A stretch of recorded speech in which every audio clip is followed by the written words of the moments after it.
काल करे सो आज कर, आज करे सो अब, पल में परलय होएगी बहुर करेगा कब। यही बात अगर भारत सरकार की विदेश नीति में शामिल हो गया होता तो वर्तमान में भारत में गैस की समस्या ना होती।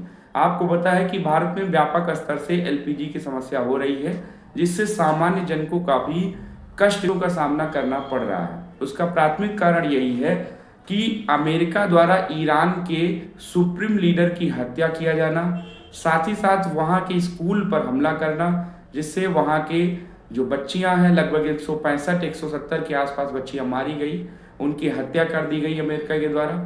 और भारत सरकार के मुख से एक भी आधिकारिक बयान जारी नहीं किया गया। वर्तमान सरकार ने प्रकार से शांति और चुप्पी बनाई रखी। इसी वजह से वर्तमान सरकार के विदेश नीति की वजह से भारत में सिलेंडर की समस्या दिखाई पड़ती है।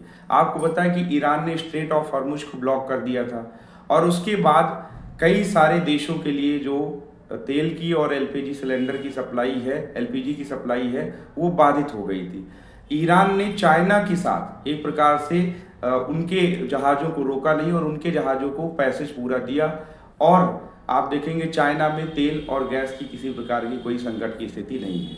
यही कंडीशन भारत के साथ भी होता और भारत भी आराम से संकट की परिस्थितियों से बाहर होता अगर भारत सरकार ने समय से ईरान के ऊपर हुए हमले की निंदा किया होता। तो अभी वर्तमान में विदेश मंत्री एस जयशंकर ने ईरान के विदेश मंत्री से बातचीत की है और भारत के प्रधानमंत्री नरेंद्र मोदी ने वहां के राष्ट्रपति जी से बातचीत की है और मामले को शांतिपूर्ण तरीके से सुलझाने की कोशिश की है। लेकिन अब देखिए, अमेरिका ने अभी हाल फिलहाल में, आपको पता है कि ईरान का एक महत्वपूर्ण आइलैंड है जिसका नाम है खर्ग आइलैंड, उसके ऊपर हमला कर दिया है, जिससे बात बनती हुई दिखाई नहीं पड़ रही है। खर्ग आइलैंड आप सभी लोगों को पता होना चाहिए कि ईरान का महत्वपूर्ण आइलैंड है, जहां पर ईरान के जो है तेल का रिजर्वायर है और ईरान लगभग 60% उसी आइलैंड से अपना रिफाइनरी करता है। तो अभी बात बनती हुई दिखाई नहीं पड़ रही है, लेकिन बातचीत के माध्यम से ऐसा कहा जा रहा है कि जो है ये भारत के लिए काफ़ी कुछ रिलीफ मिल जाएगा।